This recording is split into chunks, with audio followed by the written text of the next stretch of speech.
ಸಂಕೇಶ್ವರ ಪುರಸಭೆಯ ವ್ಯಾಪ್ತಿಯ ಪ್ರದೇಶವನ್ನು ಕರ್ನಾಟಕ ಸರ್ಕಾರದ ಅಧಿಸೂಚನೆಯಂತೆ ಟೌನ್ ಪ್ಲಾನಿಂಗ್ ಘೋಷಣೆ ಮಾಡಿರುವ ಕುರಿತು ಶಾಸಕ ನಿಖಿಲ್ ಕತ್ತಿ ಅವರ ಅಧ್ಯಕ್ಷತೆಯಲ್ಲಿ ಸರ್ವ ಸದಸ್ಯರ ಸಭೆ ಜರುಗಿತು. ಶಾಸಕ ನಿಖಿಲ್ ಕತ್ತಿ ಮಾತನಾಡಿ, ಪುರಸಭೆಯ ವ್ಯಾಪ್ತಿಯಲ್ಲಿ ಬರುವ 17.3 ಚದರ ಕಿಲೋಮೀಟರ್ ಪ್ರದೇಶವನ್ನು ಟೌನ್ ಪ್ಲಾನಿಂಗ್ ಪ್ರದೇಶವೆಂದು ಘೋಷಣೆಯಾಗಿದೆ. ಸಾರ್ವಜನಿಕರು ಯಾರಾದರೂ ತಮ್ಮ ಜಾಗೆಗಳನ್ನು ಎನ್ನೆ ಮಾಡಿಕೊಳ್ಳುವವರು ಹಾಗೂ ಕಟ್ಟಡದ ಪರ್ಮಿಷನ್ ಪಡೆದುಕೊಳ್ಳುವವರು ಬರುವ ಡಿಸೆಂಬರ್ ತಿಂಗಳ ಅಂತ್ಯದೊಳಗಾಗಿ ಅನುಮತಿಯನ್ನು ಪಡೆದುಕೊಳ್ಳಿ ಎಂದು ಮಾಹಿತಿ ನೀಡಿದರು. ಇನ್ನು ಸದಸ್ಯರು ಮಾತನಾಡಿ, ಡೆಂಗ್ಯೂದಂತಹ ಮಾರಕ ರೋಗಗಳು ಹರಡದಂತೆ ಮುಂಜಾಗ್ರತಾ ಕ್ರಮವಾಗಿ ಚರಂಡಿಗಳನ್ನು ಸ್ವಚ್ಛಗೊಳಿಸಿ ಸ್ಯಾನಿಟೈಸರ್ ಸಿಂಪಡಿಸುವ ಕಾರ್ಯ ಮಾಡಬೇಕು ಎಂದರು. ಇವತ್ತಿನ ಮೇನ್ ಇಶ್ಯೂ ನಮ್ಮ ಸಂಕೇಶ್ವರ ಪಟ್ಟಣ ಈಗಾಗಲೇ ಗೌರ್ಮೆಂಟ್ ಆರ್ಡರ್ ಮಾಡಿದ್ವಿ. ಇದಕ್ಕೆ ಟೌನ್ ಪ್ಲಾನಿಂಗ್ ಆಗಬೇಕು. ಟೌನ್ ಪ್ಲಾನಿಂಗ್ ಮಾಡಿಬಿಟ್ಟು CDP ಮಾಸ್ಟರ್ ಪ್ಲಾನ್ ರೆಡಿ ಮಾಡಬೇಕಂತ ಈಗಾಗಲೇ ಆದೇಶ ಆಗಿದೆ. ಅದಕ್ಕೆ ಕಮ್ಮಿ 2 ವರ್ಷ ಟೈಮ್ ಆಗ್ತದೆ. ಅದೇನು ಅವಕಾಶ ಕೊಟ್ಟು ಸಂಕೇಶ್ವರ ಪಟ್ಟಣದಲ್ಲಿರುವಂಥ ಎಲ್ಲ ನಗರವಾಸಿಗಳಿಗೆ 6 ತಿಂಗಳ ತನಕ ಯಾರು ತಮ್ಮ ಎಣ್ಣೆಗಳು ಮಾಡೋದು ಪರ್ಮಿಷನ್ ಈಗ ಹಾಕೋರಿ. ಯಾಕಂದ್ರೆ ಒನ್ಸ್ ದ ಪ್ರೊಸೀಜರ್ 2 ವರ್ಷ ಕಮ್ಮಿ ಈ ಪ್ಲಾನಿಂಗ್ ಹೋಗ್ತದೆ. ಅವಾಗ ನಿಮಗೆ ಎಣ್ಣೆ ಮಾಡೋಕೆ ಅವಕಾಶ ಇಲ್ಲ.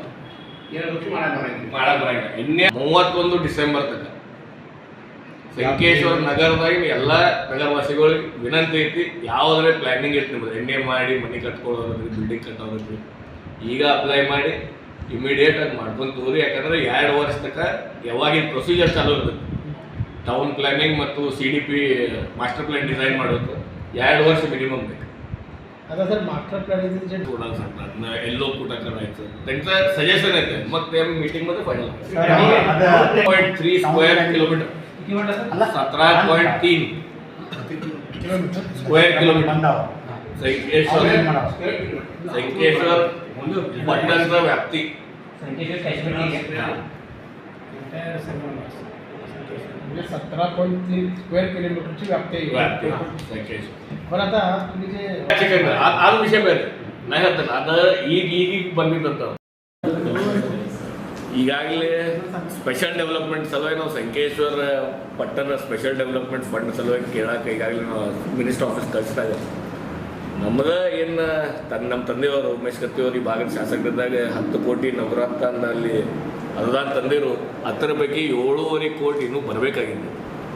ಅದೆಲ್ಲ 1,75,00,000 ರೂಪಾಯಿ ಸ್ಯಾಂಕ್ಷನ್ ಆಗಿದ್ದ ಅಮೌಂಟನ್ನು ವಿಡ್ರಾ ಮಾಡ್ಕೊಂಡು ಹೊಸ ಫಂಡ್ ಕೊಡೋದಂತ ಈ ಸರ್ಕಾರದಾಗ ತಾಕತ್ತಿಲ್ಲ, ಬರುವುದಿಲ್ಲ.